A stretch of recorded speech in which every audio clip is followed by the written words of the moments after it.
हिंदी में यूपीएससी की तैयारी से संबंधित प्रोग्राम्स को देखने के लिए सब्सक्राइब करें स्टडी IQIAS हिंदी। नमस्कार। अगर मैं आपसे कहूं कि दिल्ली का तापमान 50 डिग्री सेल्सियस से ऊपर जा चुका है तो शायद जानकर आपको आश्चर्य ज्यादा ना हो और आपको यह लगे कि मैं खबर पुरानी बता रहा हूं। परंतु अगर मैं आपसे यह कहूं कि भाई दिल्ली वो स्थान बन चुका है जहां पर शॉकिंगली तापमान रात के समय भी कम होने का नाम नहीं ले रहा, अब कहीं ना कहीं आपके दिमाग में प्रश्न आएगा कि भाई यह कोई अलग घटना नहीं, भाई किसी स्थान पर अर्बन हीट आइलैंड के बन जाने से, आई थिंक आपको पता होगा, किसी स्थान पर प्रदूषण के बढ़ जाने से उस स्थान का तापमान अपने आप बढ़ जाता है। शायद आपके दिमाग में यह ख्याल आ रहा होगा, पर IMD ने जो डेटा बताया है वो शॉकिंग है और इस वीडियो में मैं आगे बताने वाला हूं कि दिल्ली के इस अर्बन आइलैंड का इतने ज्यादा गति से गर्म होना और रात को भी ठंडा ना हो पाना, इसके पीछे के दो वैज्ञानिक कारण हैं। आइए चर्चा करते हैं। सबसे पहले तो हम खबर पर नजर दौड़ाएं तो आप पाएंगे कि जो भारतीय मौसम विभाग है इनके द्वारा यह बताया गया कि भाई 1972 के आसपास इतना अधिक तापमान जो है वो नोटिस किया गया था। इसके बाद सीधा यह तापमान 2024 में देखने को मिला बीते कुछ दिनों में। पहली बात तो भाई ये। सेकेंडली इन्होंने बताया कि ये जो तापमान आपने बढ़ोतरी देखी है ये लगभग जंप जो है वो 8 डिग्री सेल्सियस का है, यानी कि जो सामान्यतः तापमान होता है उससे 8 डिग्री सेल्सियस अधिक तापमान है। और कहानी इतनी ही नहीं है। यहां आप जरा ध्यान से देखें तो आपको पीछे लिखा हुआ दिखाई देगा कि बीते 37 दिनों से, मतलब लगभग 1 माह से 1 सप्ताह ज्यादा, आपको दिखाई देगा कि दिल्ली में लगातार टेम्परेचर 40 डिग्री सेल्सियस से अधिक है। और यहां मैं आप सभी का ध्यान इस बात की ओर आकर्षित करना चाहूंगा कि नोटिस करें यह समय मानसून के आगमन का हो चुका है। तापमान इस समय धीरे धीरे करके रिड्यूस होना चाहिए, वहीं मौसम विभाग का कहना है कि आने वाले समय में यह तापमान रिड्यूस होने जैसी स्थितियां दिखाई नहीं दे रही हैं। अब कहीं ना कहीं आपके दिमाग में यह प्रश्न आएगा कि भाई समस्या साक्षात क्लियर है दैट दिल्ली का तापमान एक तो औसत से अधिक है और यह अधिक नहीं, यह उबलता हुआ तापमान है, यह खौलता हुआ शहर है। दूसरा कि भाई रात में भी इसका टेम्परेचर डाउन नहीं हो रहा, इसके पीछे का साइंटिफिक रीजन क्या है? तो सबसे पहले नोटिस करें।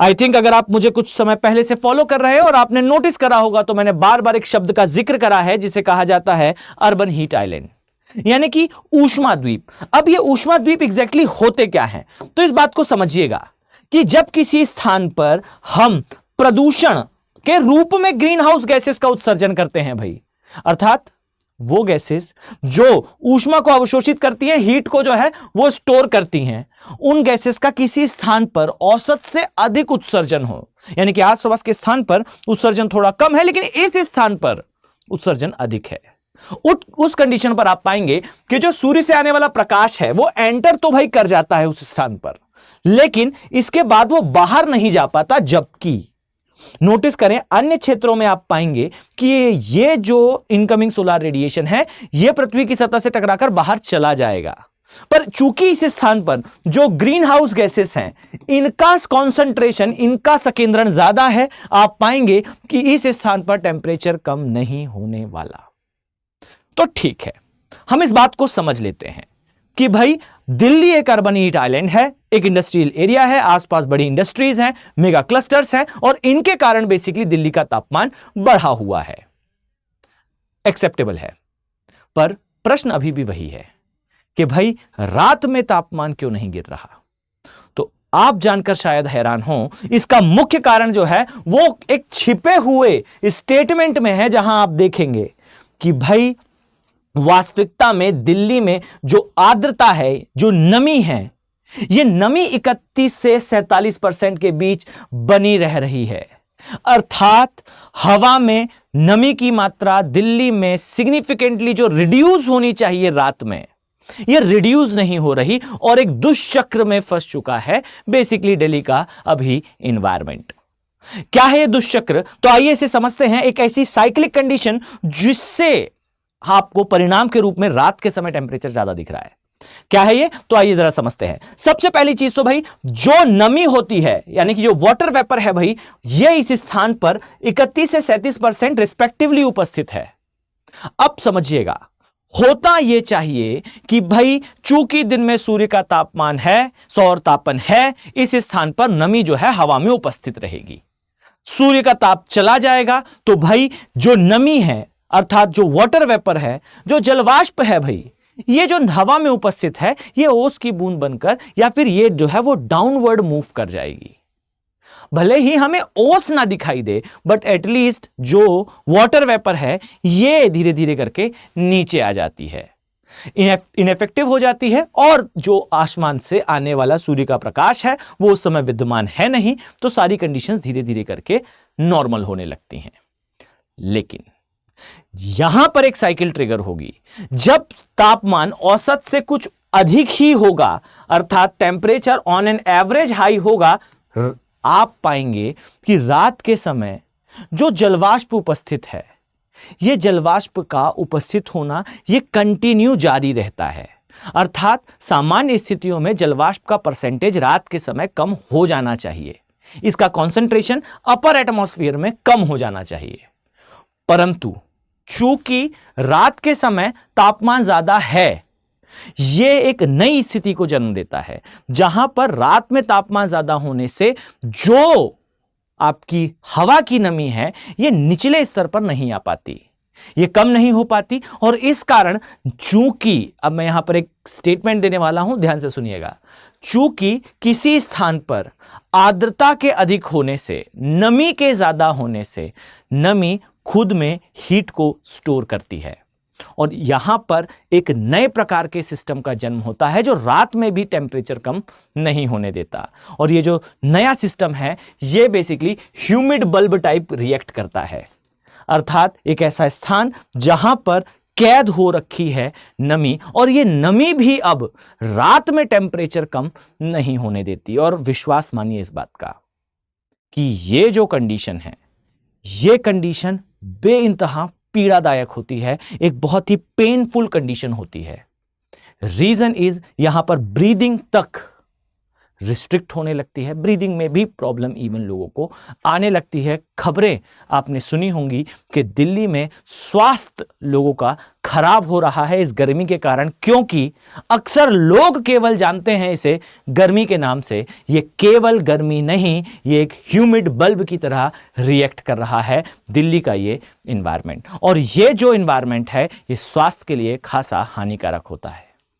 आई थिंक आपने इस कंसेप्ट को जरूर समझा होगा कि भाई किस प्रकार से किसी स्थान पर ह्यूमिडिटी अर्थात नमी के ज्यादा होने से उस स्थान का तापमान रात में भी कम नहीं हो पाता, जो आर्द्रता का स्तर है वो निचले स्तर पर नहीं आ पाता, जो लेवल है वो लो नहीं होता, और ये फिर एक ट्रिगर करता है नए मैकेनिज्म को, यानी कि हवा में नमी की मात्रा तापमान ज्यादा होने से बढ़ती है, और जब नमी की मात्रा बढ़ने लगती है तो तापमान भी बढ़ने लगता है, यानी कि एक साइक्लिक प्रोसेस स्टार्ट हो जाती है किसी स्थान पर, और यह प्रोसेस कंटिन्यू रहने वाली है जब तक ठीक से मॉनसून इस स्थान पर ट्रिगर नहीं हो जाता। मैं उम्मीद करता हूं कि यह मॉनसून दिल्ली की इस कंडीशन को जल्दी ही ठीक कर दे, पर तब तक यहां ध्यान से सुनिए, अगर आप आईएएस एग्जाम की तैयारी कर रहे हैं तो आपके लिए गोल्डन अपॉर्चुनिटी है। वो सब्जेक्ट जिसका खासा प्रभाव है इवन इन यूपीएससी के प्रिलिमिनरी एग्जामिनेशन, अर्थात वो सब्जेक्ट डियर जहां आप ये पाएंगे कि जिसका प्रभाव ना केवल आपके मेंस में है, अर्थात आप 300 प्लस मार्क्स अपने ऑप्शनल सब्जेक्ट के साथ स्कोर कर सकते हैं, इसके अलावा मैं उस सब्जेक्ट की बात कर रहा हूं जो सब्जेक्ट सबसे ज्यादा डोमिनेट करता है यूपीएससी के प्रिलिमिनरी एग्जामिनेशन में, अर्थात यूपीएससी का प्री आप किसी भी वर्ष का उठाकर देखें, आपको एक स्पष्ट जो है इंफॉर्मेशन दिखाई देगी। वो ये कि ज्योग्राफी और एनवायरनमेंट के कलेक्टिवली 30 प्रश्न पूछे जा रहे हैं, और ये प्रश्न आपके लिए बेइंतहा आसान होंगे, जो अदर स्टूडेंट के लिए बेसिकली होने वाले हैं टफ। Why? बिकॉज आपका ऑप्शनल सब्जेक्ट होगा ज्योग्राफी। आप ज्योग्राफी के माध्यम से ना केवल अपने मेंस के मार्क्स को इंप्रूव करते हैं, ना केवल अपने सिलेक्शन को इंश्योर करते हैं, आपका प्री भी आपके लिए बेइंतहा आसान हो जाता है। मैं मानकर चलता हूं कि आप इस सब्जेक्ट के इंपॉर्टेंस को समझते हैं और जानते हैं। याद रखिए कि इन सब्जेक्ट के ऑप्शनल बैचेस जो है वो 30 जून से इनमें एडमिशन भाई क्लोज हो जाएगा।